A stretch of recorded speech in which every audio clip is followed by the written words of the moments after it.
Through the Noise with your host, Ernesto Glucksmann. Okay, there's no fancy start to this show. Okay. Atul, thank you for stopping by or scheduling it on your calendar and clicking on the Zoom link. I much appreciate it. Atul Tandon, you're the CEO of Opportunity International, and I have to say it's kind of a big opportunity for me to get to know you and dive into kind of this remarkable story of your arc of your career. So before I go into it, just to give a sense for people, because we bring so many different folks from different organizations, Opportunity International, give us the scope of that organization, sort of what you're in charge of at this point. Ernesto, thank you so much, and thanks for having me on your show on Through the Noise. I've been looking forward to this, and you're gracious to include me. I'm always kind of, almost. I get every time surprised that somebody want to chat with me. What are you talking about? You sound fascinating. Just looking at your bio and what you've done, I'm hoping to just get a little bit of some of the inspiration, some tips. I don't know. Give me something. Thank you so much. Well, we opportunity as for your listeners, for your viewers. We are an international humanitarian nonprofit. We just about entering our 50th year, started in 1971.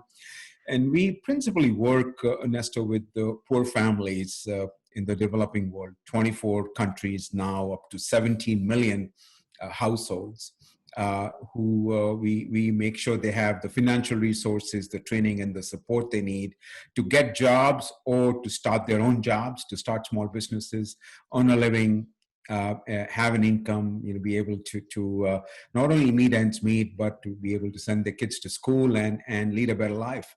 So that's what we've been about for 50 years, is helping now two generations, parents and children, both escape poverty and stay out of poverty. And so that's what we've done, and we now have about 70 odd partners in 24 countries, 17 million clients. Over $3 billion loaned. Average loan is about $207 dollars.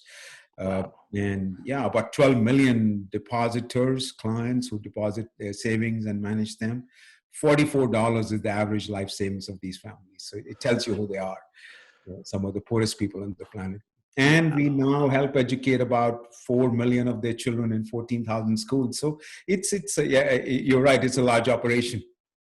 Yeah, I mean, just on where to go with that alone, just the logistics of being able to make those loans at such a small amount. I mean, I think maybe micro lending wasn't really a concept I don't know, you tell me, 20 years ago, it was probably considered too hard just to deal with the overhead and how do you assure these things work out? But a lot of that has changed, right, over time. That's good. That's correct. You're correct. When we started, give me 1 second, Ernesto. Sure. I'm going to try and see if I can improve the audio. 1 second. Okay. Yeah.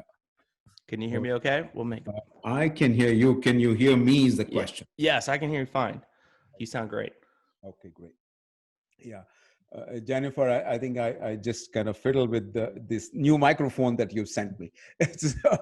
so back to your question. So yes, we start, in fact, probably amongst the first microloans, Ernesto, that was given anywhere in the world was by our founder, Al Whitaker, to a street vendor by the name actually of Carlos Moreno in Cali, Colombia. Okay. Really, literally, was the first. We know who our first client was. He sadly passed away a few years back, but he was a street vendor selling spices, got a loan, and I believe it was $68, the first loan. He bought a spice grinder, and instead of selling raw spices, started processed. And within 10 years, he had multiple stores, Ernesto, over 50 employees, and did what I call the first IPO in Colombia, sold his business, and decided that he was going to help the people he had come from, the poor in the communities they had lived, to start their own businesses. So that's how we started. It really is quite the story from that one client from Carlos now to 17 million. The difference is now about 90% of our clients, Ernesto, are women. Okay. Yeah, we discovered along the way in the 80s, actually, that small group lending, especially with the small groups of women who were supporting each other, pooling their resources, starting businesses, was a very effective way to address economic poverty. To help them along and let them build businesses on an income. So that's what we've been doing. Is now 90% of our clients are women. And not only do we make sure they have loans, they have savings accounts, they can transfer money, now access their accounts digitally. Over, I think, close to 6 million of them now access accounts on the phone or through a voice. And in addition, we as well launched in the early 2000s, the world's first microinsurance agency to stand with these people for the insurance needs that they had. Eventually sold it. It's called Microinsure, the world's largest microinsurance company. So it's been, and then started banks, first in Eastern Europe and Africa. So it's been quite a journey for opportunity of, continuing to serve the poor with one mission in mind, helping them get out of poverty by building incomes. We're doing it in very, very different ways. One loan to one loan to many loans to many, to banks, to insurance companies, to education finance, now helping proprietors get small loans to start schools for poor children. Now, latest is agricultural finance. How do we help smallholder farmers? So it really is quite an exciting story. It's as I'm thinking of the numbers, the initial one, the $68 that was lent to Carlos so long ago.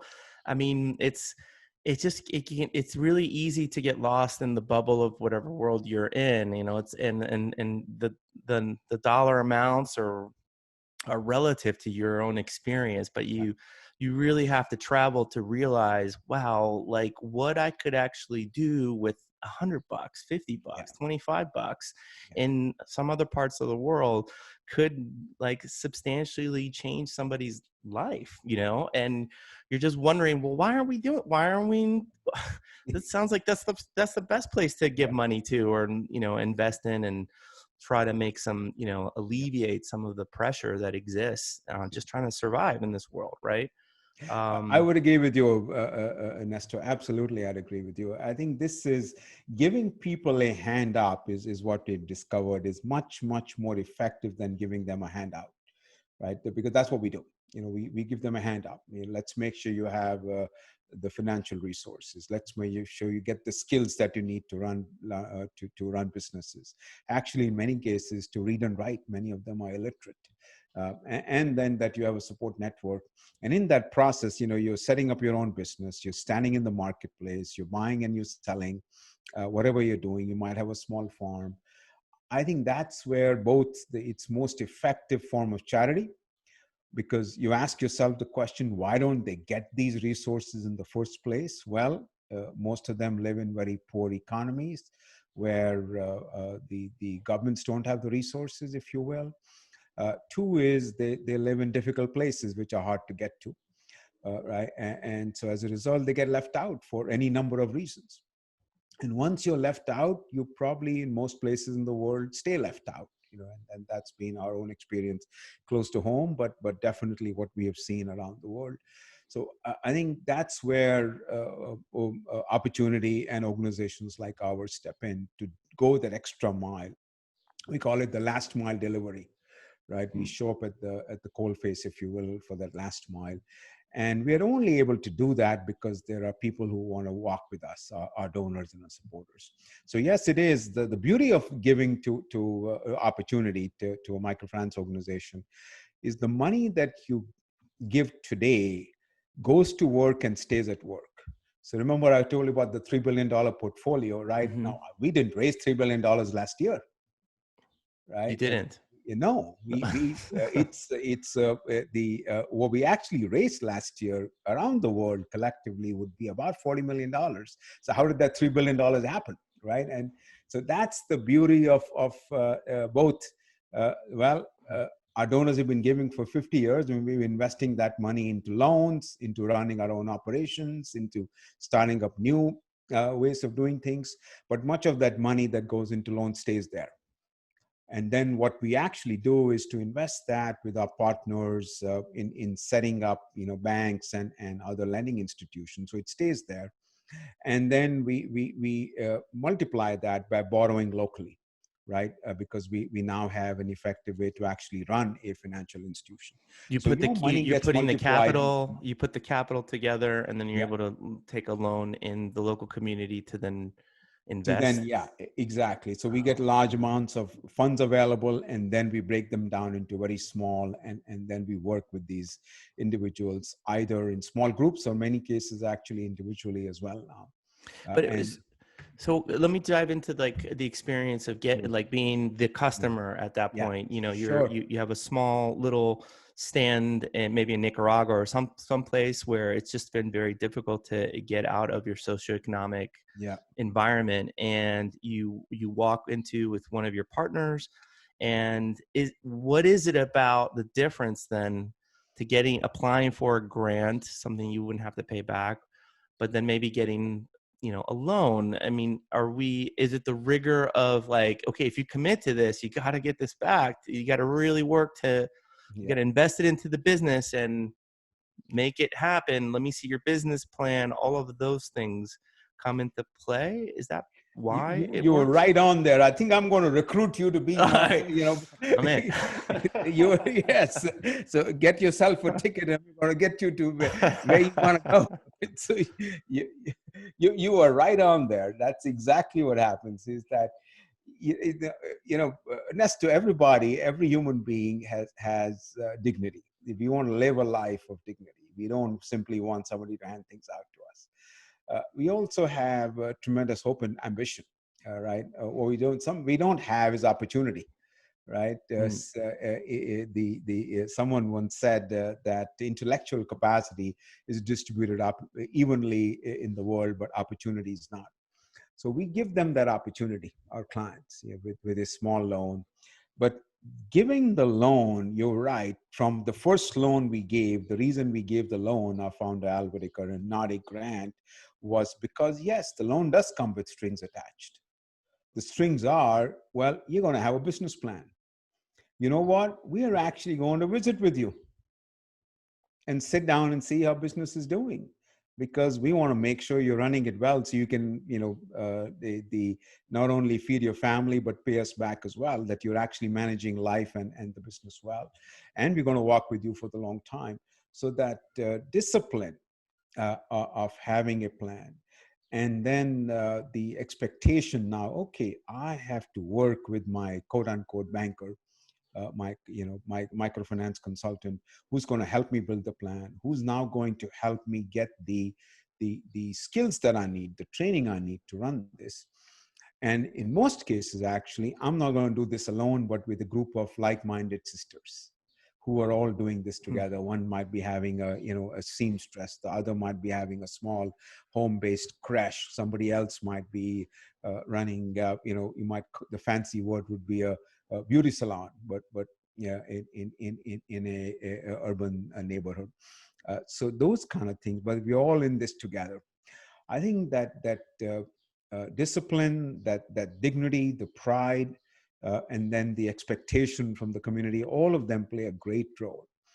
Ernesto, if I told you, we get our repayment record, right? These are people who are living typically somewhere between $2 to $4 a day in that region. In fact, some are less than that, some are as low as 79 cents a day.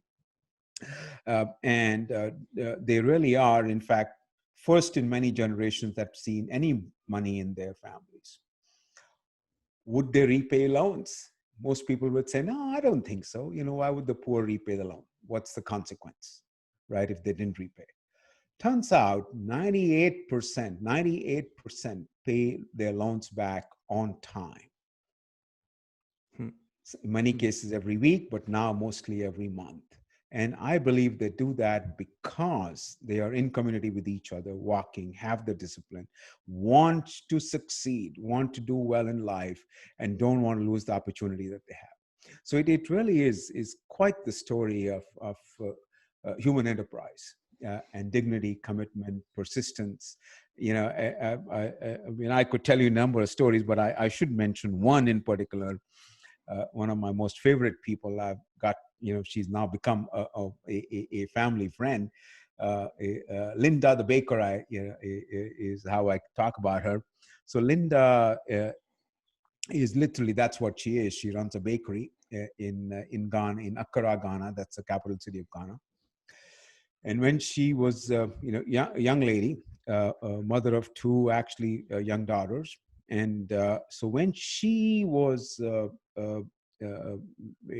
probably in her late teens, early 20s, I don't exactly remember when, her mother decided, single mom, decided to send her daughter Linda to a baking school with a little savings she had, because she said, well, you got to learn how to bake and sell the bread. That way you can earn a living, right? Mom had a little vegetable stall literally under a tree. If I had, and I'm sure Jennifer can send you photographs of that. So Linda goes off to baking school, doesn't want to go. Mom forces her. Off she goes. And then part of that is she has got to scrape the money together from that vegetable stall to buy one oven, right? She buys one oven next to mom's vegetable stall, sets up under the same tree her baking business, right? Starts to sell bread from that oven. 6 to 10 bread loaves a day is all she could do. And somebody comes along, friend of hers who's going to Opportunity. We have a bank in Ghana, Opportunity Bank Ghana, to get a loan. Linda goes with that person, meets our loan officer. The loan officer asks Linda what she's doing, wants to come and see her business.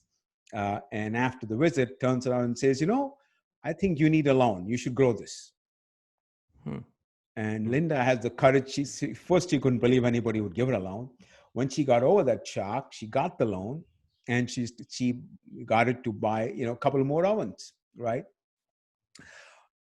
We are now talking about, I believe, 7 years later, that lady has got 2 baking factories. She's no longer baking 6 loaves a day. Between those two, it's over 10,000 loaves a day. Wow. She employs 63 people, houses them in dormitories, feeds them because they're poor people from villages. From a stand. Right? It did literally. She employs 63 people. She's got 80 women distributing her bread street to street in Accra. Started with one little tiny loan with one oven under a tree. 7 years. So I get excited. I mean, Ernesto, I've got to tell you, those loaves, they weigh about like a ton of bricks. I couldn't put one of them on my head. And then these ladies have got these flat plywood sort of frames, and they've got I don't know how many, 10, 15, 20 at times. It's quite the experience to walk into her factory, see the dough being cut, and then the bread being made into loaves and baking, and look at this lady still loves her work. That's a great. It sounds like a great small business for anybody to be able to achieve, and then to do it at such a from the starting point.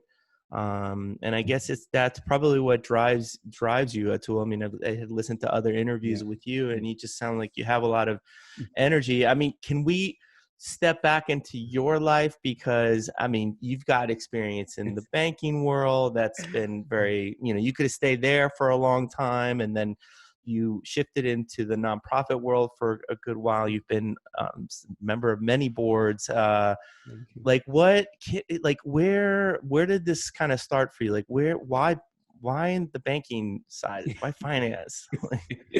Well, that's a good question. I think most stories start with mothers. Moms. Your mom.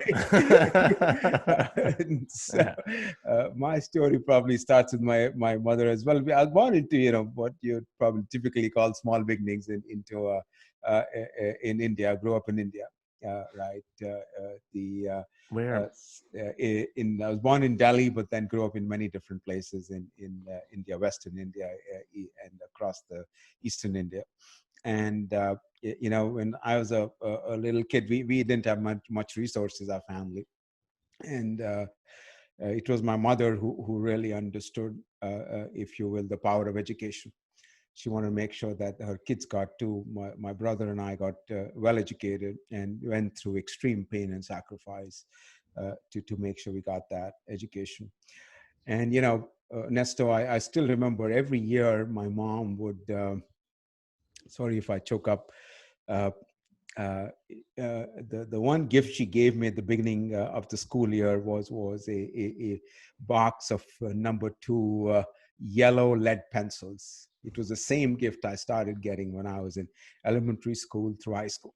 Right? She could afford that, and she gave it. And that little yellow box of yellow lead pencils, it was a gift, but it came with a challenge. What are you going to do with yourself? Right? Mm. And it was an opportunity. Here was my parents going through sacrifices, a great deal of personal pain to make sure that my brother and I were both educated. I was educated. And I got to tell you that box of lead pencils worked. It worked. It I'm gonna worked. I'm gonna It use that with by my kids. golly, it worked. So went through school and went on actually to business school. I was the first guy, a family member in our many generations to get a business degree, and that then eventually led to a career in banking. Did you First just in see India. business as the way to, like, okay, if we don't have resources, then let's just get into this world of business to learn what I can to get grow a business, establish myself, and work our way out. That's exactly right. When you Yeah. don't have much, you want to figure out how to get much. Yes, Right? you start to get real focused on Yes, what that you is. have absolute real focus, and you want to know how to do it well, but you Yeah. also want to know how to do it ethically and with values. Right. Right? It's so that is what really was, and coming into my early years, the Citibank. I started actually my own company first. Is launched a financial services company that I was still in my 20s. That brought leasing to India. It was a great opportunity. My buddy and I saw an opportunity, jumped into it, Like and that led leasing from Citigroup, or just leasing in? just ourselves. We started on our own Okay. corporate leasing, and that worked well. But then Citibank came along and said, "Hey, why don't you come join us? We are starting our new bank in India." Oh, And okay. I just saw it as a great opportunity. And I must have had this innovation startup gene somewhere in me, which I didn't know was very deep. I said, "This is great. This looks like working for probably the most respectable name in international banking for their new operation would be exciting." And sure, it was.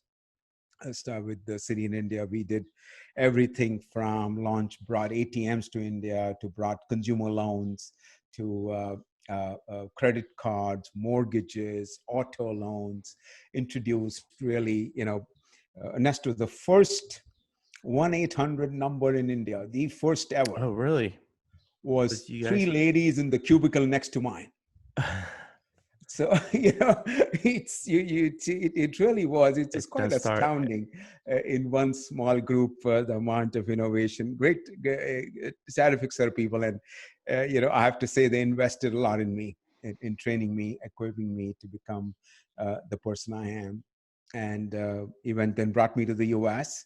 So it was a good story. They brought me to help turn around some businesses here. And then worked with Citi up to about 2000. My last role was New York City, helping run the global branch system, over 100 countries, multiple businesses, millions of accounts. It was the world needs good bankers. It does, is what I believe, and I had the great fortune to work with some great bankers and to see what they could do at scale to help Right. people do well and better in life. And so that sort of is I was very fortunate to have first my parents, my mom and my parents, my family, And then, frankly, my professional colleagues invest so much in me over the years to take a little boy born in a 2-room tenement, and here we are. So, and did you always? I guess one question: do you have any any particular personal principles or habits that guide you to it? I mean, I presume take opportunities you can with both hands, right? When they present themselves, but there's probably one when Citibank knocks on your door and they're saying they want your help. You're gonna go, okay. I wouldn't, but what do you have something that has served you well over the years and continues to do something? I mean, to keep the drive. It's easy to get inspired and motivated for a couple of days, but how do you stay on the grind of getting, on the mission that you need to be on? Anything there can help me with.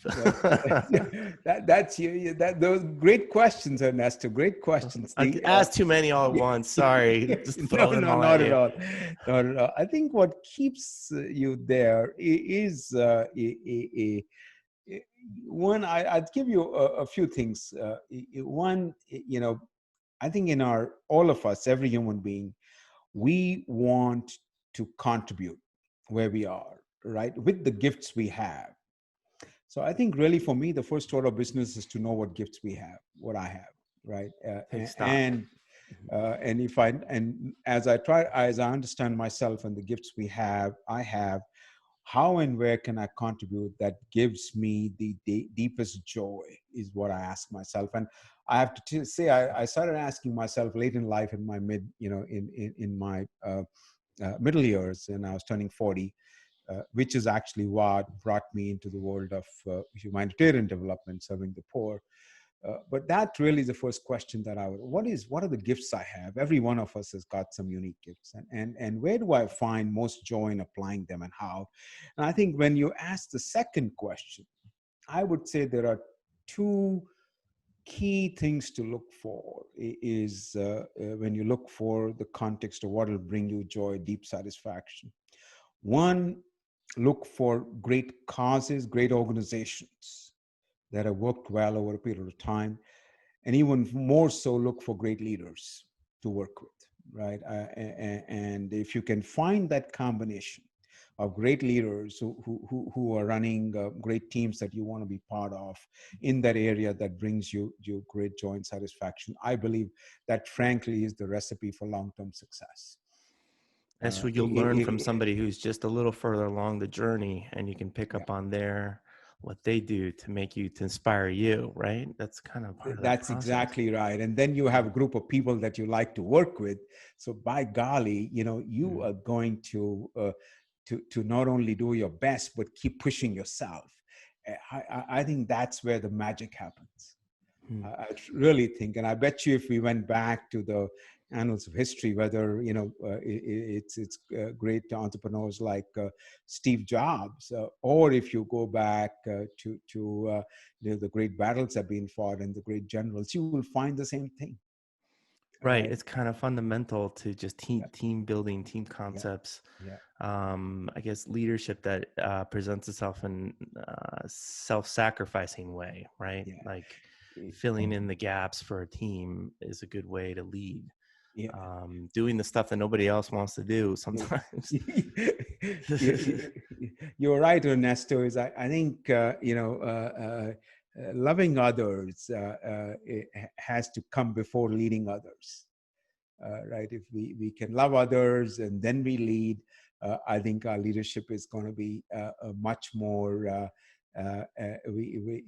long-lasting and much more deeply impactful. As a leader, then people want to follow us. Not simply because we are great leaders, but because we are lovers of people. And so I'm curious then, when the opportunity came knocking for Opportunity International, it's like, I mean, they got a great brand name just right off of that. It's like, you didn't take the first request, right? In an interview, it sounded like they had to kind of chase you a little bit. What were you doing that had your attention kind of elsewhere? that Well, you weren't quite ready for them in the first go? opportunity. That's a good question. I think I turned them down 3 times Three times. over, yeah, probably over a decade or more than that, actually, over probably 15 years. I turned them down 3 times. Finally, we said yes, and here we are. But what I was doing at that time, when they first approached me, I was at an organization called World Vision, which Oh, another is little group. yeah, Right. and helping them build both their work in the U.S., in on the engaging donors and supporters, and then around the world. And we were in a tremendous growth spurt. Tripled the organization's revenues to over $1 billion in just under 8 years, and grew its fundraising arm in 25 countries, and went from child development to HIV/AIDS to relief. All kinds. It's an exciting time. So I was doing something that I felt very called to, and very much in the middle of, and just didn't feel that I was in a position that I should step aside. I was being told it's as a person of faith that God was saying, leave this and go on to something else. So it just wasn't the right time. Opportunity is a great organization. I've been friends with their CEOs and staff for a long time, and does terrific work. But I just felt I was at a place where I was needed, and we were in a rhythm. And I think that's a good sense of any leader to know where you are, and if you are, is it the right time to leave? Is a good question and a good discernment to have. I just didn't feel it was, and it actually turned out that was the case. We There's did some more to do here this, at World yeah. Vision at the time. And then I'm just curious, both, I mean, whether it was World Vision or Opportunity Engine, I mean, these are large groups. I mean, how many employees do you have under, Opportunity International now? Just curious on the scope. That's a good question. It's a very curious answer, actually. My direct team is fairly small now. Okay. We have about, I think, in the US directly employed about 75 people, about 200 in all. But through our partners, as a partnership network, those numbers then add up to multiples of thousands, actually over 28,000 employees around the world with 72 partners. So it's a question both of direct in the world of nonprofits. You have what I call the direct authority, if you will, and influence, and what you have far greater is what I believe is the moral, if you will, authority to lead and to engage and to interact and to influence. So in fact, our capability, and I think that's true for most of us, actually, turns out, back to your earlier question, is that if we look to see how we exercise influence and lead through influence and serving others, I think what we'll invariably find is we can do far more than by simply leading a direct team. And it's an upside down view, but I've had the great fortune now to be on both sides, to lead very large teams, but now to lead through influence, to learn how to build alliances and partnerships, and how to influence people. And I really think this particular phase of influencing people, working through partnerships, making change, it truly is exciting. And that was from, I mean, did you learn that after your city banking experience, as you moved more and more into the nonprofit world, that influence is a leverage to consider in all arrangements? Yes, that's correct. Yeah, that's one of the great learnings of the nonprofit world. Is that you can, it's almost, if you will, in the world of, if you will, Wall Street, you could almost say that I was leading an army, right? And the general officer, if you will, commanding in chief. Now it's I'm a leader of multiple villages of people, right? Who I can't tell them what to do. I can inspire them. I can inspire them to do differently and more. Turns out, frankly, they do far more than I could ever lead them to do that myself if I was the leader of one village or many. turns out they will do far more. So it's one of those things is where, how you lead is a question of who you're leading and what you're leading them towards. All right. And I would also think, what impact do you want to leave behind? And I think moral leadership that many nonprofit executives exercise have to, by definition of oppositions, leaves a deeper impact behind. Right, civic leaders are similar. I mean, we are at a time where we look back in our own nation's history at people like Martin Luther King as an example.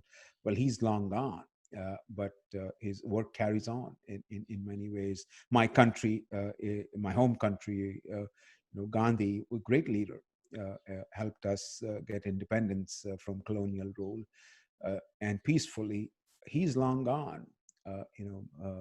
Like MLK martyred both of them, but their work carries on, and they learned how to lead with influence. They learned how to exercise not the power of a established position, but the power of a place in the public discourse. And I just think that those leaders, especially when they lead through principled, ethical, morally right stands, have the longest and the deepest impact on humanity. And I get excited when I see that. I see that in small villages. Linda, I told you about. Linda is a great leader. I mean, if I could follow her around and write a book on management practices from her, think about how many thousands of small women we could help just with that, right? She's a great leader in a context, as were leaders like Gandhi, and now, Dr. Yunus today, almost a godfather of microfinance. So those are not simply stories to follow, but great examples in our own lives. How do you then, given that you're in a position for influence and leverage and coordination, which is like all of the typical nonprofit work that you have to do, how do you keep track of the complexity of it all? Like, how do you stay on top of 75, a smaller team of 75 people is like a lot of people to still know where is everybody, what's everybody doing, how are we doing it, are we doing it well? And now you have to make arrangements and deals and agreements with other institutions that you don't have the time to fully scope out what is the right position. And all of that is what I admire of nonprofit leaders. Just the vastly more complex in my mind than sometimes just, running the numbers and making sure your costs are lower than your revenues, right? For a business, right? I don't know. Maybe I'm wrong. Maybe I'm just so out. I've been just in the Kool-Aid of nonprofit world for so long that I just admire how vastly complex they can be. But what do you, in your day-to-day, what do you lean on? What are the technologies or what are the reports or the data? What is those aspects you keep an eye on? So, well, one, I tell you, you're intuitively correct. When I left Citi, I think we had 146 million accounts, relationships in over 100 countries, right? Thousands of employees. That operation was easier to run than my current operation. It was clear, right? By golly, bottom line. My friend Atul says nonprofits are way harder. way harder. Now you're dealing with people's hearts and emotions. So, I think in both, though, you have to start, Ernesto, with asking the right questions. What are the right questions to ask? I'll give you an example in our current context, right? When we're currently in the middle of responding to COVID-19. And remember, our work really is last mile delivery. We build ecosystems, banks, lending institutions, training institutions, partners, equity, to make sure that our clients have the resources they need. So, and earn income, get out of poverty. We help proprietors build schools, right? Affordable education, thousands of them. Well, COVID-19 comes along and everything is shut down. Schools are closed. Right. Businesses are closed. Marketplaces are closed because of lockdown. So what do? What does the institution like us? So that what's the question to ask? So we had to ask ourselves, and very, very rapidly and very quickly, what is actually happening to our clients, right? We ask the right questions. What is happening to my partner institutions? What's the kind of help these institutions need to help our clients, right? We had to do that fast. And so ask the right questions.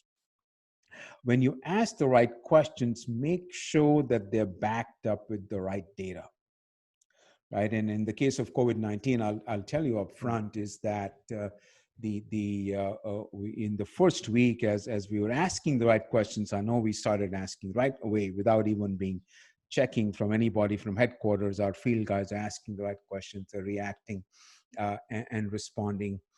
But the central team, as we were looking at the questions and the data that was coming in, well, and as to I've been around the block a few years in the world of financial services, something's not right with this data, right? And that's where intuition comes in, right? And you have to check with it. Something's not right with the data.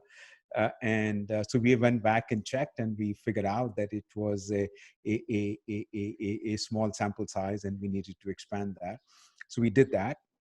And we also discovered we're not getting information from part of our network on time. So we addressed that. So now that we've got the right data, you're asking the right questions, and you have the right data, then the answers start to become pretty obvious. So in our case, in the case of COVID-19, right, we want to make sure that our clients have access to their bank accounts. We want to make sure that they can withdraw money. They can access them digitally because they can't move, and they don't have to worry about repaying loans. Well, what does that mean? What that means is that my banks and partners need cash on hand, need liquidity. All right. So within about 4 to 5 days, we had started lining up lines of credit, liquidity, making sure they had the funds available. We are running banks, right? That's what you do. And then comes the question of, okay, how do we now support these guys to service all this, right? How do we get their staff into the field working with clients, but feel that they're safe and protected? How do we get communication to the clients? They don't know what's COVID-19 in the first 3-4 weeks. Communication, hand sanitizers, protective equipment. We had to organize all that. So for that, then we turned around and launched 2 things. In our field work, we called it the Rapid Response Initiative.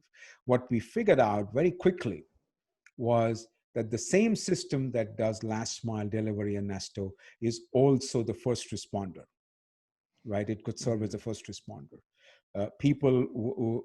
Our clients could look to us to support them through this economic crisis from a financial services perspective. That is what we could do with the same system. And that's what we re-engineered to do very, very fast. So I'm very proud of that within about a week to 10 days, an entire system focused on last mile turned around to first responder. And every one of our partners is working around the world. Every one of the branches are open. We have, in fact, talk about digital access. I'll give you a couple of stats, is that in Uganda, we were about 20% of all our transactions were digital before COVID, right? And it had taken us a few years of struggle to actually get there, to convince these ladies to use the phone and to access their accounts. Well, within about 6 weeks, that's gone to 80%, 80, quadrupled. Right? Well, I mean, just like tremendous, right? We could do it because we had invested the money to build the system, right? Ghana, well, they didn't simply rest with increasing the access. They figured out smart that, well, more people are going to actually phone in comfortable versus click on their little, what you would call dumb phones. They don't have smartphones. Our clients don't. So they overnight re-engineered their call center, the bank call center, to answer calls in 5 different languages, from 1 language to 5 languages. So that's the kind of, frankly, innovation, attention to detail, customer centricity is what, my Wall Street guys would call it, put the customer first, that these bankers serving the very poorest people on the planet have the same customer centricity that, frankly, the biggest banks on Wall Street have, or probably crave for, So it really is a great lesson of the right questions, the right data. Then you make the right decision. But frankly, you have to have the right people to execute. If you don't have the right people, none of it matters. Right. And that's what we have seen happen. We took the message to our American donors here and say, hey, here's what's happening.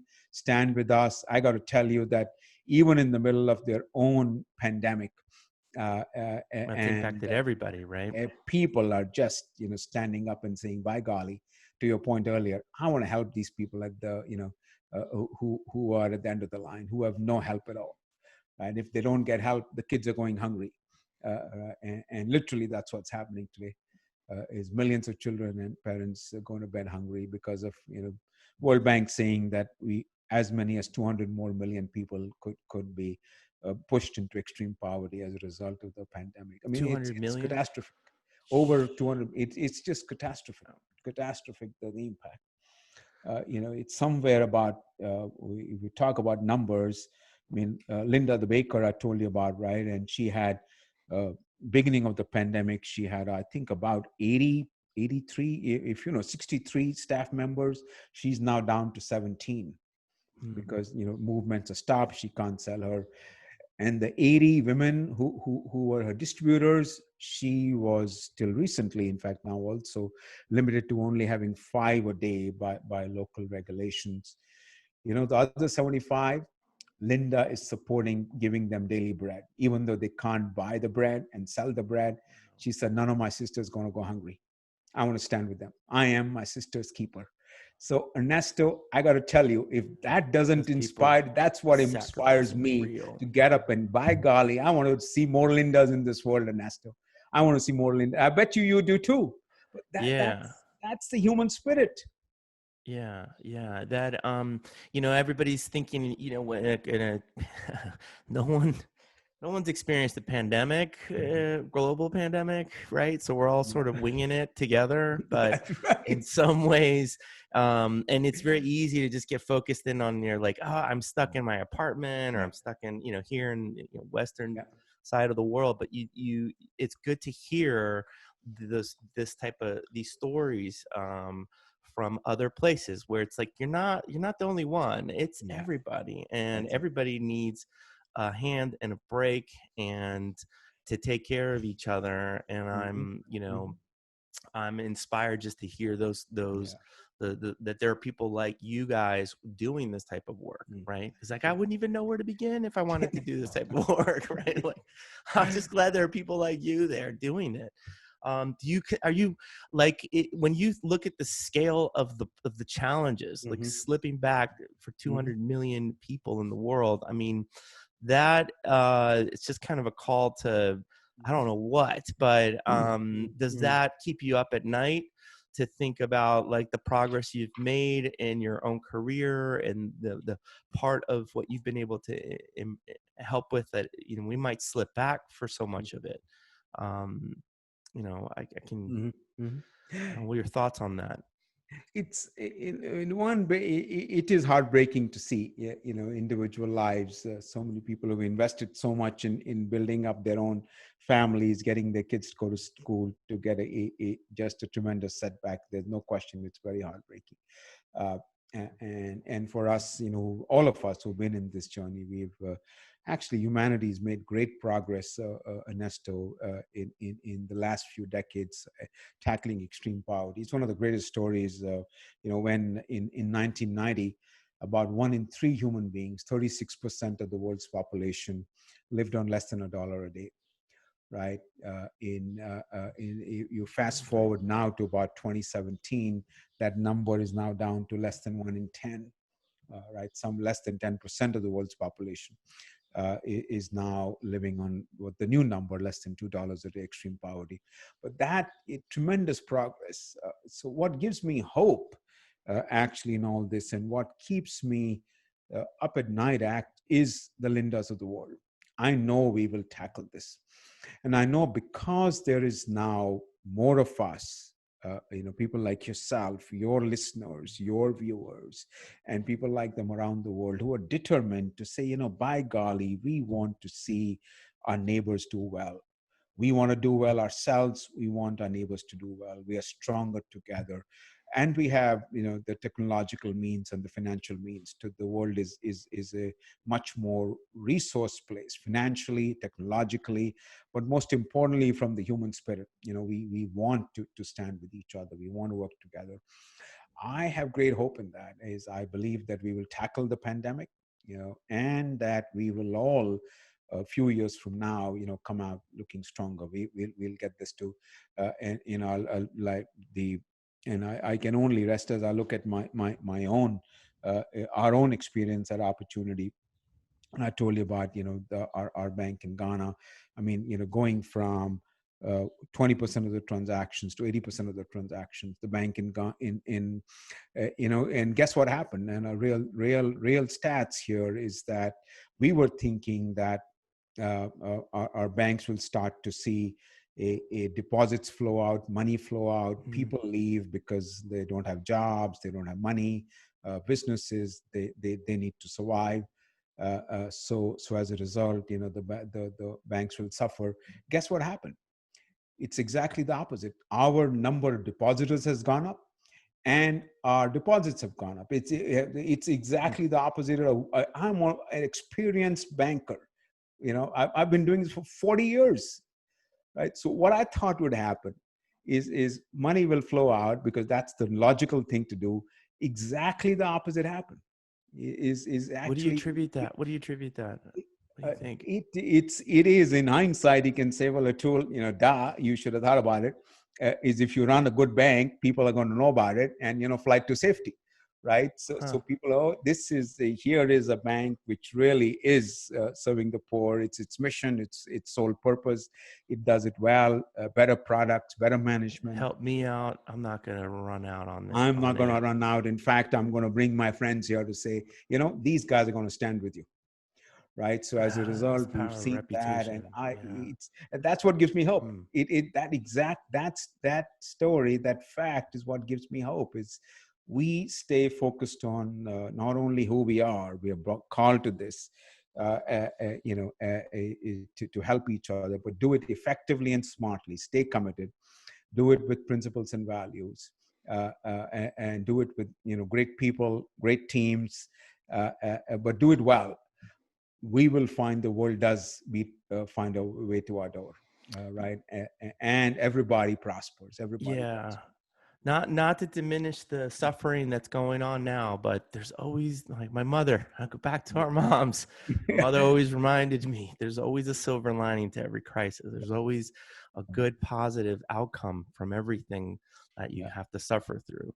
So I keep that in mind. And Atul, thank you so much for your time and your thoughts. And I don't dare take up any more of your time. You got to go back to helping the Lindas of the world. So thank you so much. This was great. This was wonderful. Thank you. Thank you, Ernesto. Thank you for having me on your show. And I'll just close with one small, a reminder and appeal to your viewers and crowds. We live on a time, Ernesto, which I was born, probably the majority of my country people went to bed hungry every day. Today, and I look at the world, we stand here after about 7 billion plus people. Probably about 600 to 700 million people go to bed hungry every day. They don't have enough money to make their ends meet. I believe that in my lifetime, in your lifetime, the day will come, Ernesto. One day will come, and it'll come soon, that nobody will go to bed hungry. Everybody on the planet will be able to earn a good day's wages to buy enough food, to be able to go to bed on a full stomach, send their kids to school, and wake up to a great day of joy and fulfillment. That day is not far off. I live for that day. And I just pray and hope that your viewers, your listeners will join us on this journey, because by golly, that's the greatest story that you and I could write in our lifetimes, is we were present at the time that humanity beat back poverty. And that time's within our reach, Ernesto. It is within our reach. The World Bank says 2030, no more extreme poverty. It might slip back by a few years, but it'll happen. And I want to be there at the great party that's thrown, and I want to invite you up to talk about it. and cover it. Hey, I'm in. Count me in. That's going to be a great party. Opportunity International, the URL. We should just, in case somebody wants to learn more about you guys. Opportunity.org. It's very simple. Opportunity.org. Come visit us. Great domain name.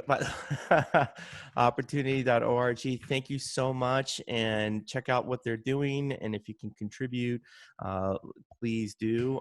This is the right time for that kind of work. So thank you so much.